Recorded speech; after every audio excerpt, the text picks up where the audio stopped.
So I've recently moved back to my home community where I've been working with our First Nation for the last 2 years.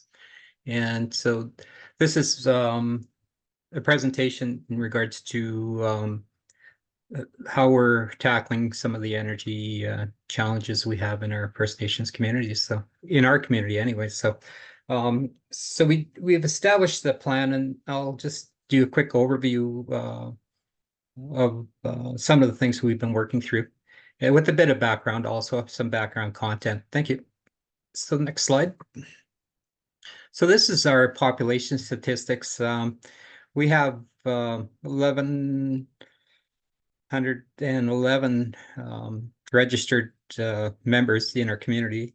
About 60% are living off reserve. So create some challenges because we just the lack of available housing. We have a lot of our members wanting to move back, but it's like most other First Nations communities where there's just a lack of housing. So we're working on a plan to build more houses and deliver more services. Thank you. Next slide. This is our housing portfolio. We have 150 units in total, and we have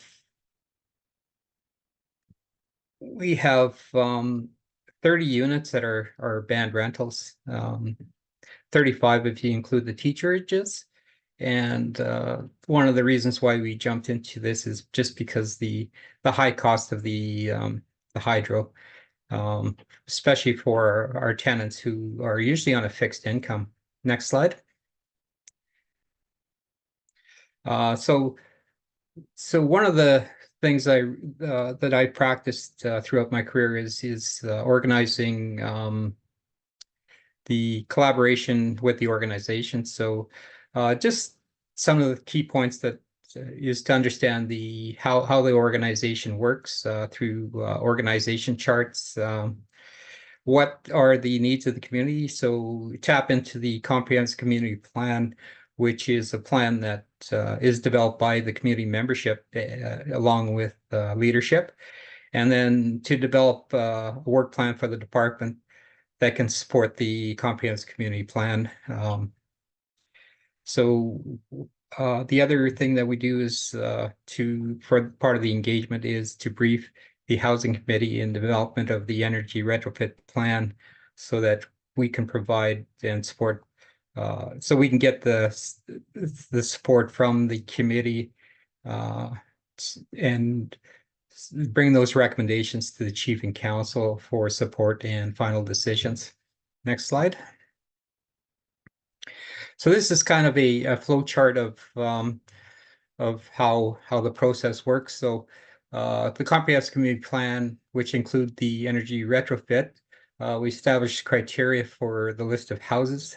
Since we have 150 homes, the challenge is everybody wants to get their house done year one, but that's not possible. So we try to set a criteria, and we make sure that criteria is shared with the community membership. The next part of it is that we assess the scope of work by having qualified BC qualified inspector and an environmental health officer to look at the health and safety items. So those two reports we put together a cost analysis, and we work with the housing committee on the retrofit plan to provide recommendations to chief and council to support the scopes of work from both the building inspector as well as the environmental health officer. So the idea is you get the committee to understand the work that is involved, and they'll communicate and provide recommendations to the chief and council once we have the project rolled up. So the chief and council support the retrofit plan with the band council resolution. And then next we we submit the final application for funding, and so that's kind of the cycle for the funding. We can probably plug in the same process for different sources of funding. This model, we're tapping into the Indigenous Services Canada funding for energy retrofits, as well as health and safety renovations. Next slide. So one of the things to establish support for the energy retrofit program, once again, is the department will work with the housing committee to set guidelines and criteria for energy retrofits, the retrofit community plan, bring forward recommendations to Chief and Council for support and approval of the plan, communicate plan with community through newsletters, community Facebook page, and community open house, which we do on an annual basis with our annual general meeting. Some of the activities include monitoring, tracking expenditures, provide variance reports, and monthly reports to the committee and Chief and Council. So that's just being transparent, so that everybody that has a role in the process is informed on the activity and the budget expenditures. We also ensure that progress reports are submitted to ensure compliance with funding partners and agencies. And the one thing I find that's really helpful is if we're reporting to the committee and Chief and Council on a monthly basis, when it's time to provide reports to the agencies, we can just pull that information from our monthly reports, so that we have real-time reports and information for the various agencies we work with. Next slide. One of the other things we do is we establish material specifications to support the contract scope of work. So this is just one example of, so we have many different types of specifications that we've developed. So I work closely with our operations and maintenance department, and as well as our contractors in Red Seal, so that we can establish this information. A lot of the times on a building inspector's scope of work, he'll identify in detail the information that is required to complete the scope of work. But what this does is we add some of this information into the contracts, and it gives a bit more layered information, so that it's more specific. And if we want to include better quality materials, then that also gets put into the material specifications, so that when the contractor is bringing in things like doorknobs or switches, you're going with quality products. So that's just another layer of making sure that we're getting quality end product at the end. Next slide, please. The other thing that we use as a tool is under the contract administration is the CCDC stipulated fixed price contracts. And so we've been using them with our heat pump contractors, as well as some of our other contractors, like electrical and plumbing contractors, so that we have a fixed price, and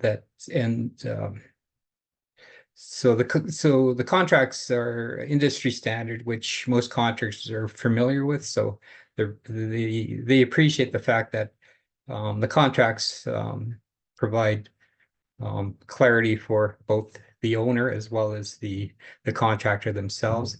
And it's some of these contracts provide assurances that the work is completed on budget and within the established time frame that the contractor writes within the contract. And then we can communicate to the homeowners and the owners, which would be the band, on what the schedules look like. And then change orders are only accepted with approval of the building inspector and the owner. And if there's any changes, the tenant and homeowner is notified of the accepted change orders and the reason for that. Next slide, please.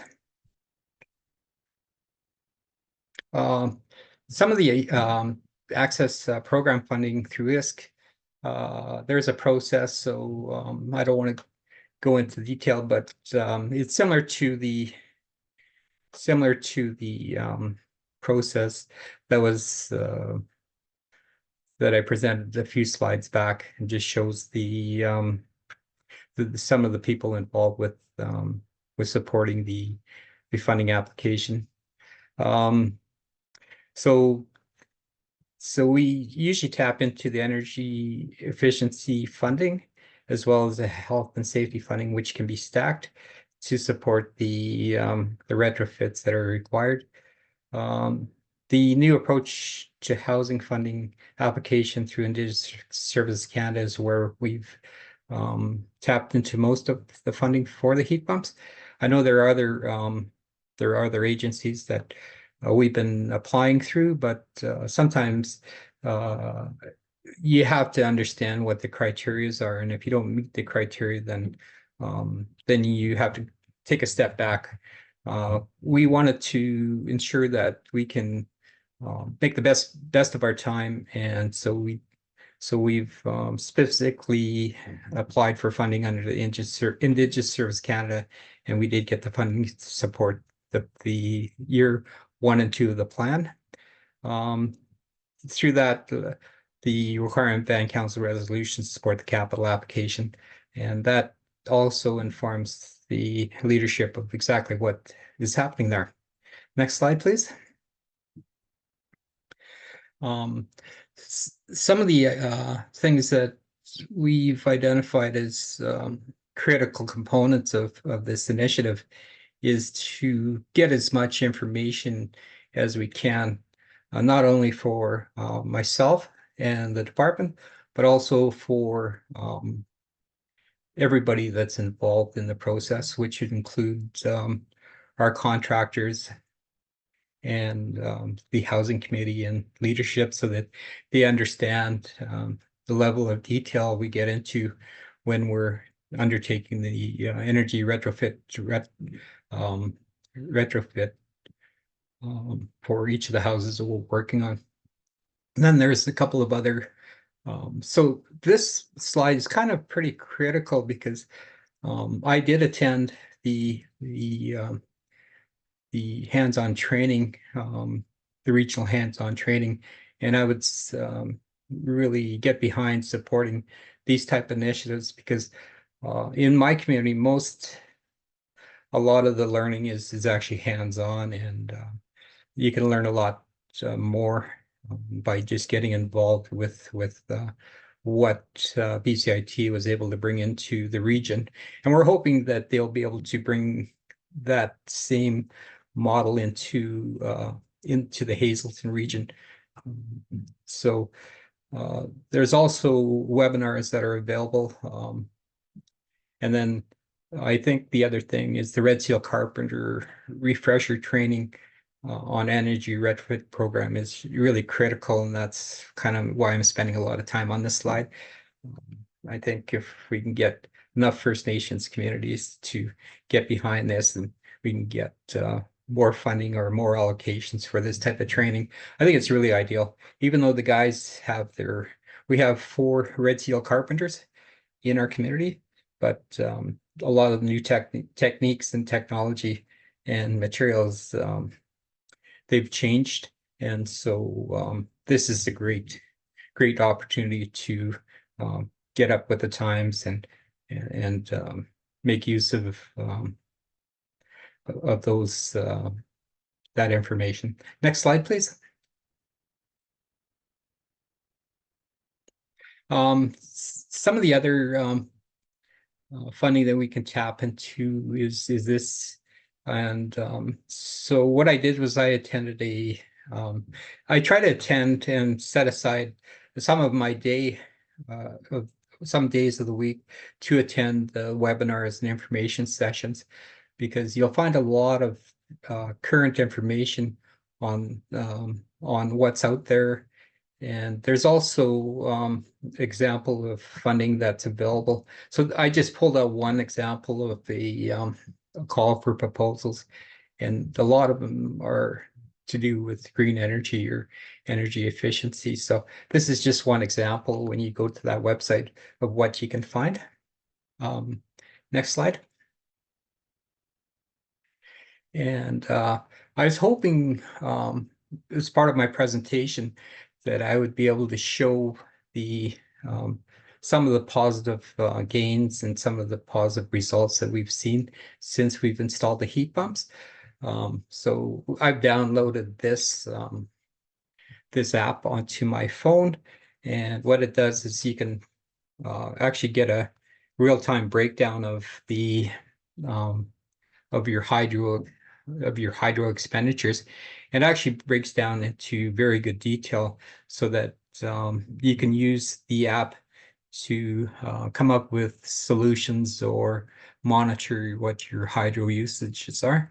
And the other challenge of sharing information is because some of the information that shows actual people's hydro accounts. So that's kind of coming back into full circle. One of the reasons why we got into that is because most of our community members are on a fixed income. It's either you pay your hydro or your rent. Sometimes it's a challenge to pay both. And then when the hydro has to be paid and the rent doesn't get paid, then it affects the overall program and services that our community can provide. And that's it for me. Thanks, Dan. I think I've stopped my screen share, so we'll pass it to Richard next. Go ahead, Richard. Richard, you're on mute.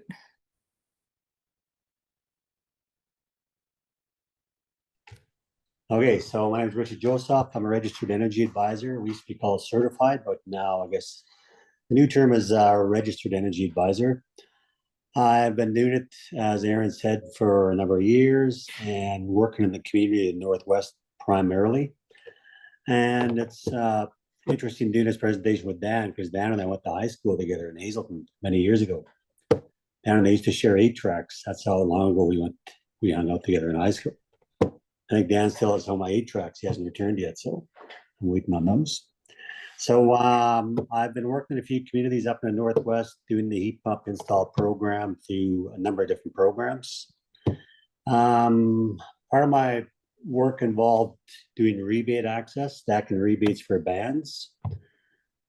And it used to be that there were so many different rebates you had to access from different parts of the province, through Clean BC, through Fortis Gas, to Pacific Northern Gas, lots of different rebates to be accessed, and they all had different spreadsheets I had to access to fill them out. Then there's the wood stove replacement program, and they had money to be directed towards heat pumps.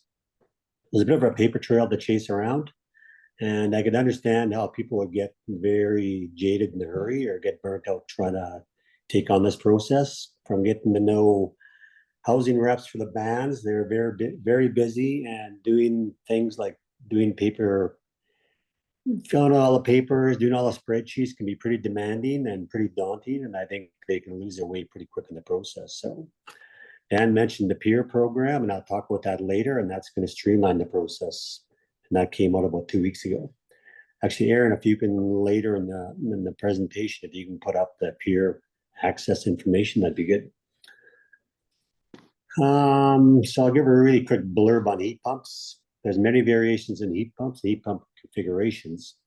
There's many installers and how they put together your system as well. So there's lots of different ways the heat pump program could come together for your band or for your individual house.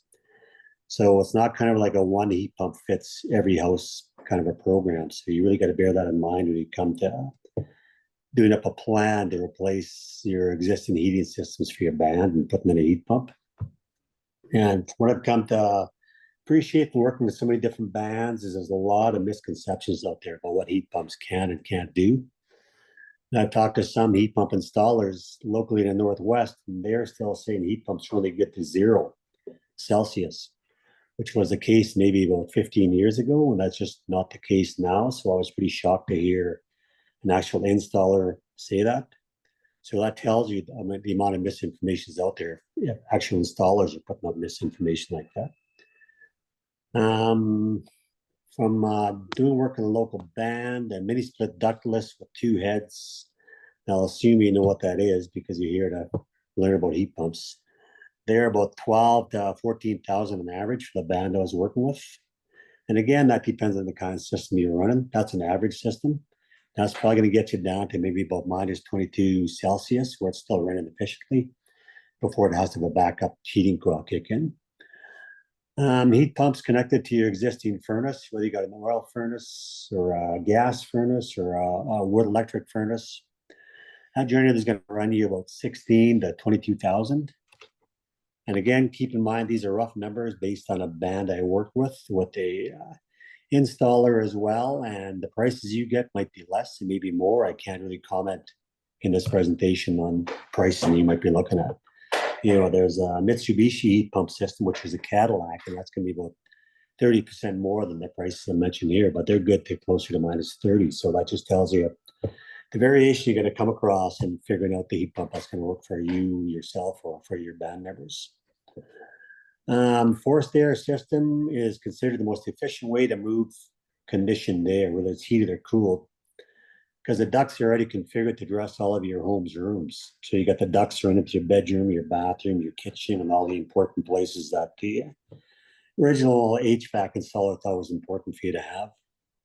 In a lot of cases back then, when the furnaces were sized, there was pretty rough calculations that were used for doing the sizing.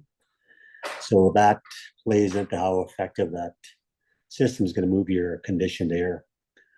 The ductwork plenum needs to be reconfigured to handle the addition of the heat pump to the existing system. I was wrongfully under the impression that they just plugged in a line to the existing system and that was going to be heating and cooling, but it's not. It's fairly involved to connect a heat pump to your existing gas furnace, wood electric furnace. Actually, the oil furnaces, generally, if you're accessing rebates for that, you're can access a fair amount of money because the federal and provincial government want oil furnaces done away with. So as part of that process, your oil furnace would need to be decommissioned and taken apart, and you've got to show the oil tank is moved away from your home. So those are extra costs that get factored into installing the heat pump in the oil furnace setting. Or if you got a really old wood furnace and you're hoping that it can be left in place to provide backup heat. If it's that old that a wet inspection is not going to pass it, then you got to bear that in mind for your costs as well. So changing the ductwork, from what I've seen, a number of quotes that were done for this one community, that's around $3,000 to $4,000 that was added to the expense of putting the heat pump onto that existing forced air system.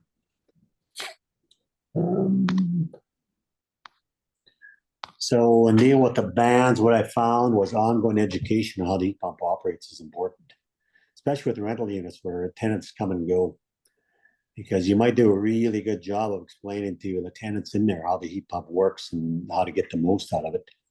But if they move in a year and you got somebody else who comes in and they don't get the lowdown on how the heat pump works, they may not use it properly. They may shut it off. They may crank up the baseboards or use some other backup system, and then the heat pump's not being used effectively. And all of a sudden, if the band's paying the hydro, all of a sudden the bills go through the roof again because the electric furnace is cranked up and the heat pump's been turned off. So ongoing education by the housing department or the band to make sure that people in the homes are well aware of how heat pumps work.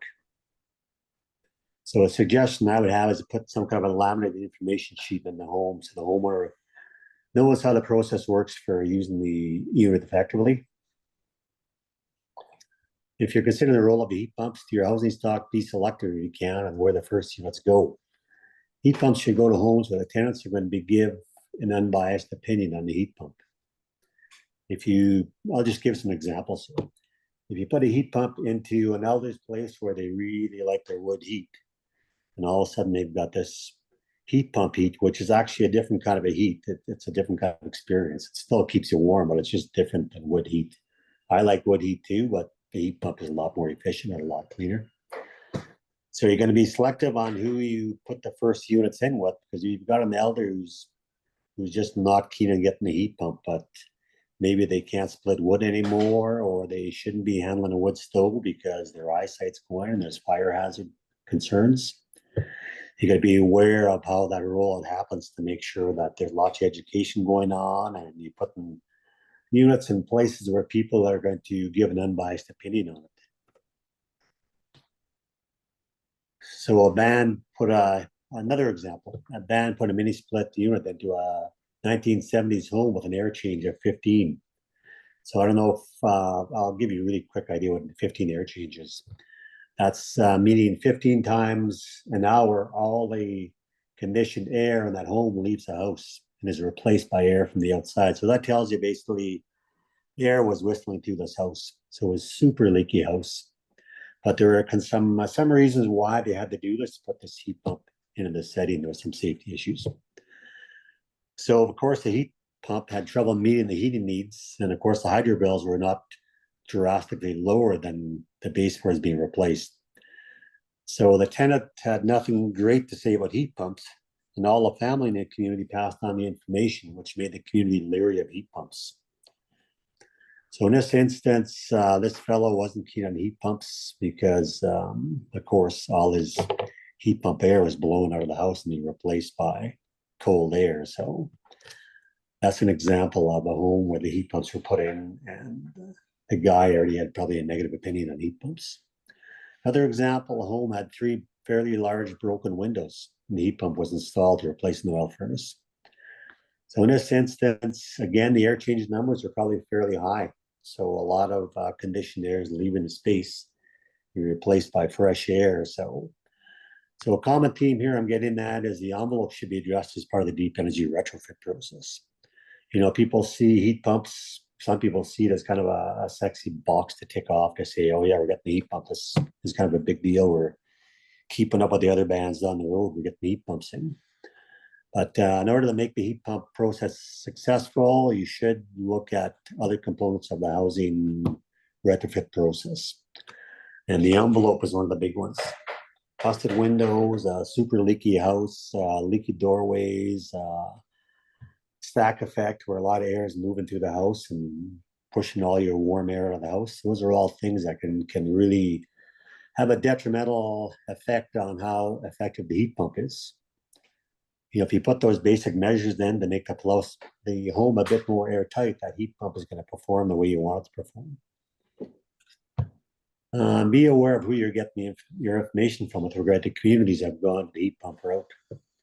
So a third example, a man on the coast had heat pumps done for elders' homes. The units quickly iced over because they weren't properly configured and commissioned is the term the installers use, where they're set up and tweaked to work for that household.